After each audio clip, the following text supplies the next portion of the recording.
A new update on Hurricane Dorian is just coming in. Chief Meteorologist Dennis Phillips leads our team coverage tonight. Dennis, how's it looking?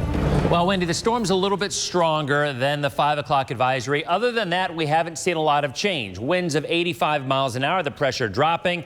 And there it is. Over the next couple of days, there's really nothing to stop this from getting stronger. Now, we were hoping that it may interact with some of the islands, the mountainous islands of Hispaniola, which could literally have just obliterated the thing. But it threaded the needle. It made it right on through areas where there really wasn't much of anything. And unfortunately, because of that, it has not weakened. In fact, it is getting stronger. And the Hurricane Center, the new advisory, now has it as a Category 3 major hurricane upon landfall somewhere on the east coast of the United States. Now, or rather of Florida. Now, if you look right here, you see the line. It's something that I often don't even show because I just don't think this line is particularly going to be necessarily accurate. I mean, it could be just as easily Jacksonville, just as easily as Miami. And if you take a closer look here, this is pretty much just an updated track from what we had at 5 o'clock, which is what we were saying was going to happen.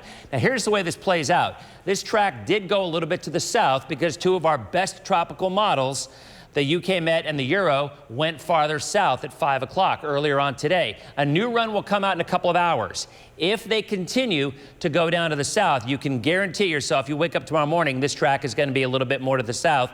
If it isn't, maybe it'll stay put. But for the time being, at this point, we're not going to know where this thing is headed until probably Friday. By then, we will have seen the turn, and I think at that point, it's pretty much just a beeline and actually a rather easy forecast from there. So you see the models are kind of all over the place. Earlier this morning, they were up there. Then this afternoon, they were down here. Now they're kind of sandwiched in the middle. We call it the windshield wiper effect. They kind of go back and forth until they find the place where we believe is the most accurate. This is the European model, and look how far south the last run takes it. Just north of Miami, goes across the state, weakens significantly, and then poses a flood threat to the east side of the Gulf and possibly another Florida landfall down the road. So again, rainfall is certainly going to be the biggest issue with that. In fact, if you look at some of these updated rainfall predictions, this is just the European model, but a bullseye across South Florida and off to the north as well. We're getting new data in. It's crunching those numbers right this second, and I'll have that for you coming up in just a couple of minutes. All right, thanks, Dan.